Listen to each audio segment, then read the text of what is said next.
विशाल सक्षम मानव मस्तिष्क विकास का एक चमत्कार है, लेकिन ये एक छोटे प्राइमेट मस्तिष्क से आज के रचनात्मक जटिल अंग में कैसे विकसित हुआ, ये एक रहस्य है। वैज्ञानिक ये पता लगा सकता है कि हमारे विकासवादी पूर्वजों ने कब बड़े मस्तिष्क को विकसित किया, जो आकार में लगभग 3 गुना हो गया, क्योंकि मानव पूर्वज ऑस्ट्रेलोपिथेसीन नामक त्रिपाद प्राइमेट से विकसित हुए थे। लेकिन जब ऐसा हुआ तो ऐसा क्यों हुआ, किस कारण से ये बदलाव आया, ये अस्पष्ट बना हुआ था। जबकि कुछ लोगों ने सिद्धांत दिया है कि आग के उपयोग और उसके बाद खाना पकाने का आविष्कार ने हमारे पूर्वजों को, हमारे बड़े दिमाग वाले पूर्वजों को प्रभावी बनने के लिए पर्याप्त पोषण दिया।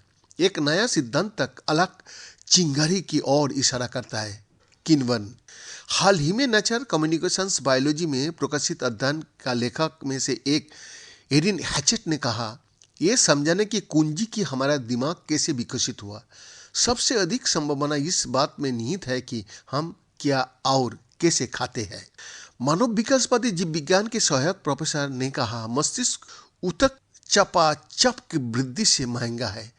इसे चालू रखने के लिए बहुत अधिक कैलोरी का आवश्यकता होती है और अधिकांश जानवरों में जीवित रहने के लिए पर्याप्त ऊर्जा होना एक निरंतर समस्या है। इसीलिए बड़े मस्तिष्क वाले ऑस्ट्रेलोपिथेकस के जीवित रहने के लिए उनकी आहार में कुछ बदलाव होना चाहिए था। सामने रखे गए सिद्धांतों में ये परिवर्तन शामिल है कि ये मानव पूर्वज क्या खाते थे, या सबसे लोकप्रिय रूप से खाना पकाने की खोज ने उन्हें जो कुछ भी खाया उससे अधिक उपयोगी कैलोरी इकट्ठा करने की अनुमति दी है।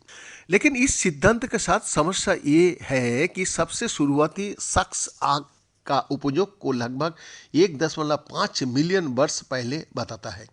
होमिनिड मस्तिष्क के विकास की तुलना में काफी बाद में हमारे पूर्वजों की कपाल क्षमता 2.5 मिलियन वर्ष पहले बढ़नी शुरू हुई थी, जो परंपरागत रूप से हमें मस्तिष्क के आकार में वृद्धि और खाना पकाने की तकनीक की संभावित उद्भव के बीच की समय सीमा में लगभग 1 मिलियन वर्ष का अंतर देती है। कैथरीन एल ब्रायंट इनमें से एक ने समझाया।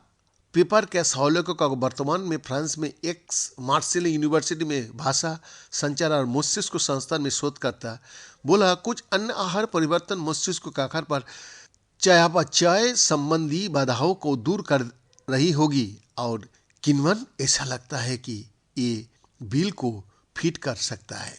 हैचेट ने आगे कहा, उनके आहार में जो भी बदलाव आया वो दिमाग को बड़ा होने से पहले हुआ होगा। उन्होंने जारी रखा, ये देखते हुए कि पिछले कुछ वर्षों के दौरान शोधकर्ताओं ने अन्य विकल्पों सुझाव दिया, जैसे कि शर्ते मांस का सेवन। इस नए पेपर में हैचेट और उनकी टीम एक अलग परिकल्पना पेश करती है कि संचित यानी कि यह बचाया हुआ भोजन किण्वित होता है और ये पूर्वो पचाया हुआ भोजन पोषण का अधिक सुलभ रूप प्रदान करता है, उस बड़े मस्तिष्क को ईंधन देता है और हमारे बड़े मस्तिष्क को अनुमति देता है प्राकृतिक चयन का माध्यम से पूर्वजों का जीवित रहना और फैलना फूलना। यही कारण हो सकता है।